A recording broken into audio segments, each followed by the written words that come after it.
Hello everyone, I'm Ozzy Neil Rose. Time for another confessions video. This is confessions number 22, still part two. Uh, I'm going to talk about the many highs that I've had in my life. We all have many highs and many lows. And even though I was in a depressed state for 50 years, there was many highs in that time. I recall when I seen my first concert was Peter Frampton. My mother's dream for me was to be a rock and roll singer. It was not my dream. And I seen Peter Frampton when I was 12. I didn't like very far from being 13 at the time. It was just an evening when Peter Frampton, nobody opened up. And I remember during the concert that I finally seen the vision that she had for me. But I didn't know how it was going to come about. Some years later, I got the opportunity to join a band. They believed in me when I didn't, but I was not with my mother at the time. I was living with my aunt in West Memphis, Arkansas, and then we booked to Memphis, not very far. But of course, she knew about it, but I swore her and my mother to secrecy. I said, look, I don't want any other family members to find out. If they find out, they'll think I've got the big head and I'm going to be some kind of rock and roll star. So she kept it a secret. My mother kept it a secret. It was never ever told to any family. That I did know. Of course, they're both passed on now. But I had the band that I joined. They had their instruments already mastered. I heard the music when I was in West Memphis. I was walking. I followed it, and it was these guys playing behind one of their parents' home. And their parents was out front, and because I told them I followed the music, they said, well, go back there. Yeah, they're playing. They had their instruments mastered. They had a lead singer prior to me. I did not want to join.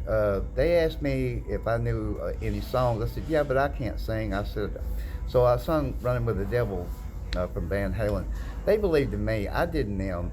I didn't believe in me. I believed in them. They said that they had one, but I can't recall now if he was fired or if he quit or what have you.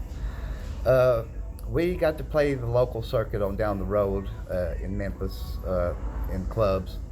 But like I said, our name was Revelations with an S at the end. I was our manager. Our dream was to make an album at Sun Records in Memphis. We had been to Sun.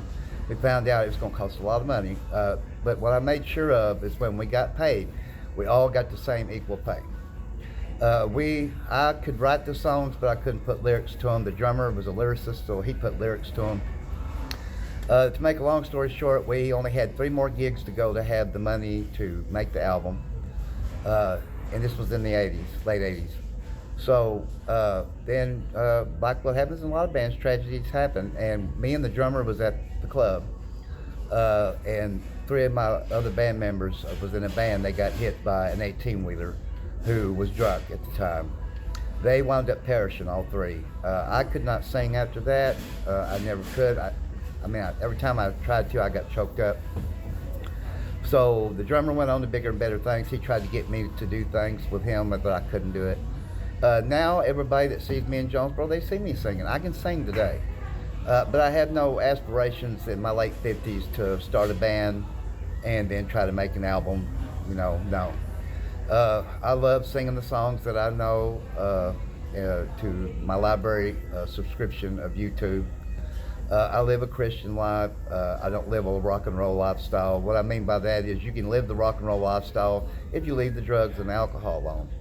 The way I look at it, I rock and roll every day that I'm out there strutting, and that's my dream right now, is to keep what I have. I have a large following.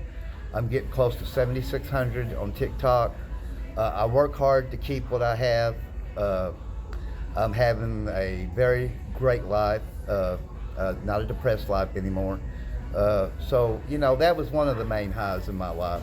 Another main high was when I married my wife. That was a great high.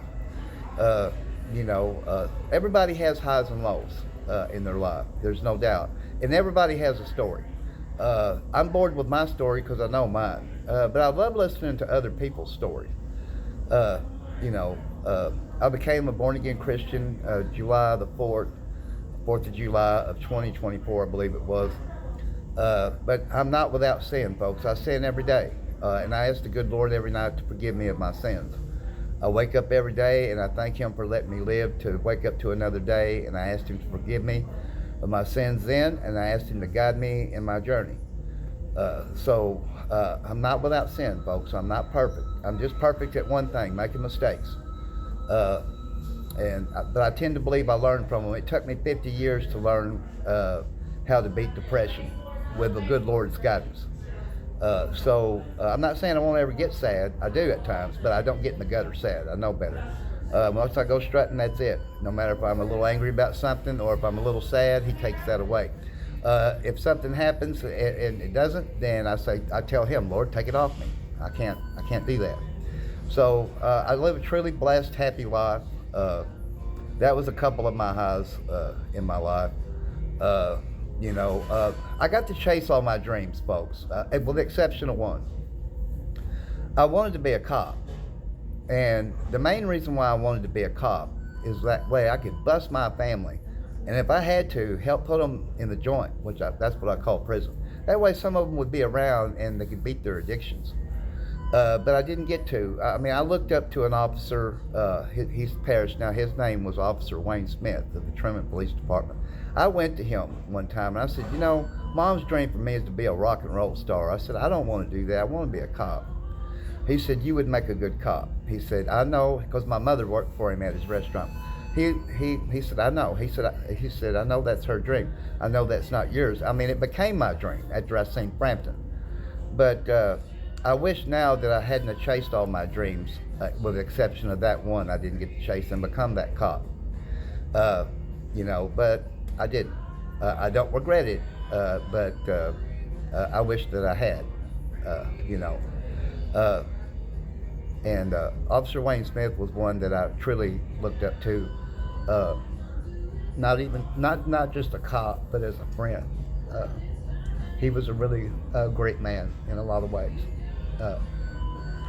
But anyways, it's like this. I work hard to keep my fan base. I do 2 posts a day on Facebook and Instagram, 7 days a week. I make new confessions videos every Sunday like this one and get it posted on social media. I make strutting videos all through the week. I strut 7 days a week that it's not raining, with the exception of today.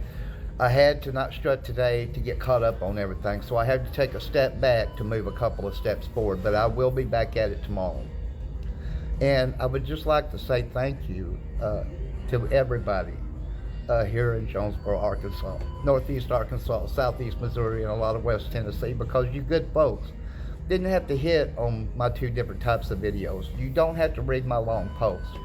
You didn't have to like me strutting all over Jonesboro. And I will continue. You can always take that to heart. I will continue to work hard to keep my fan base that I've got. Because I'm very happy, very humble. I tend to believe if some of my family was alive, that they would see how everybody took a liking to me and the success that I've had. It might have given them the courage to beat their drug and alcohol addiction. I don't know if it would have, but it might have. The Lord didn't give me the vision back then. Then late in life, I got hooked on a drug and a drink. But I was that way for 4 years, as most of you know. But I know this much. Everybody has enemies. I have enemies, I'm sure. But I pray for my enemies. I pray that they have success. I pray that they're happy in their lives. Because if I didn't, I wouldn't be a Christian man. And not only that, I have to forgive. Because if I don't forgive, I can't be a Christian man. So any enemies that I have, I pray for them and I forgive them and I wish them nothing but happiness and success. Now I'm having success, but it's a broke success, but it's still success. And I'm successfully happy in my life, and I'm good in every department, emotionally, mentally, and physically. And until the next confessions video, which will be confessions number 23. Still, it will be part 2. We got a lot more to go, folks, that we hadn't even scratched the surface yet. But anyways, I'm Ozzy Neil Rose saying goodbye for now, and thank you everybody here in Jonesboro, Arkansas.